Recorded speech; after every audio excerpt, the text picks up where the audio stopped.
This is a global contemporary podcast looking at women in art, and we are going to focus on this lady right here. Her name is Shirin Neshat. Here's a picture of her right here.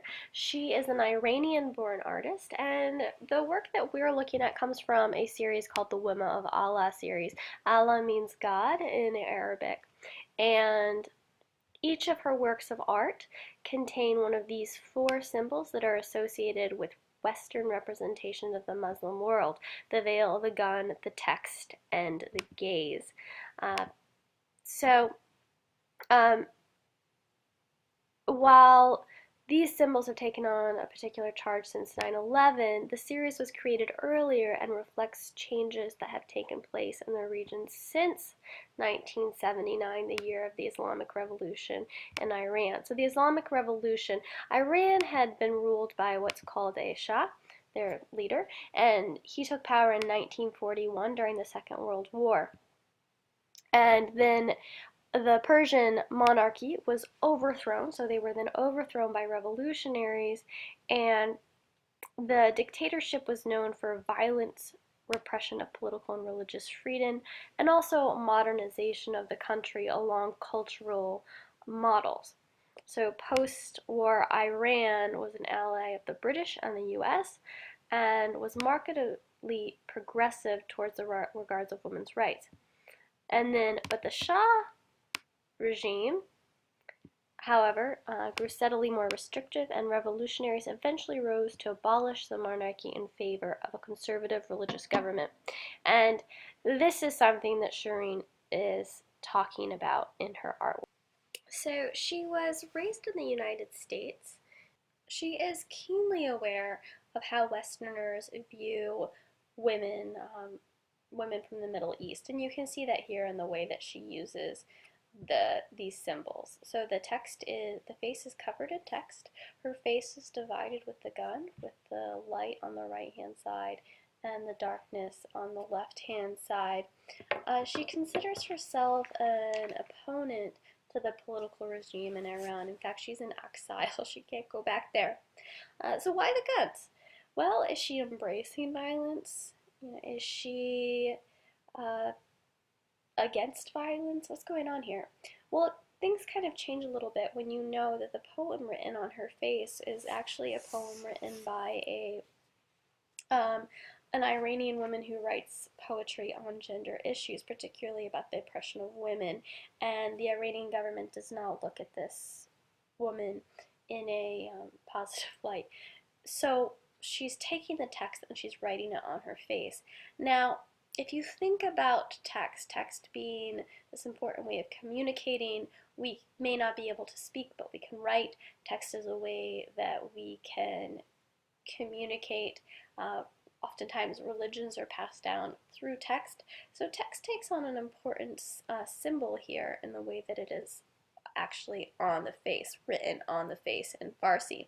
Farsi is the Persian language.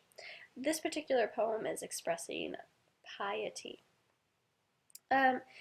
You can look at this work in a few different ways. So Westerners view this work as an expression of female oppression of Iranian women, or see it in an uncomfortable light as sort of this admiration of guns. Whereas the Iranian leadership sees it as dangerous and subversive. So this work kind of has a tough time. Let's look at some of her other work. So on Khan Academy, here we are, okay. So we have this work, and I think I have a good little quote here that I think is really good. So a single subject, it suggests, might be host to internal contradictions alongside binaries such as tradition and modernity, east and west, beauty and violence. In the artist's own words, every image, every woman's submissive gaze suggests a far more complex and paradoxical reality behind the surface. Interestingly, she stares back at us. Okay, so she's not looking down in humility, she's staring at us. If we look at some of her other works of art, okay, here we are. Okay, so here she's actually holding the gun in her hand and actually shooting at us. Now, the viewer, if you think about that in terms of the camera and taking pictures of women, when you take the camera, you shoot the camera and you capture the image. And she's actually shooting back at us in a sort of violent way. So in her images, women return the gaze, breaking free from centuries of subservience to male or European desires. So she's doing more than just talking about politics. She's talking about women. The idea of the veil is intended to protect women's bodies from becoming sexualized objects of the male gaze, but it also protects women from being seen at all. The gaze in this context becomes a charge signifier of sexuality, sin, shame, and power.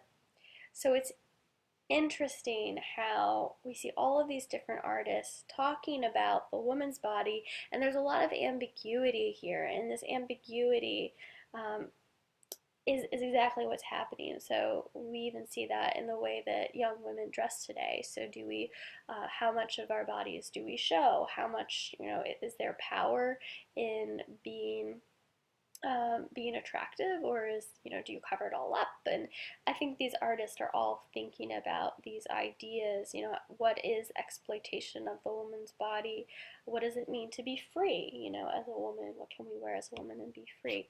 So let me see if we have some more of her artwork here. No more artwork. But here's a video. You are going to watch this video of her actually talking about her artwork. It's really interesting, so enjoy.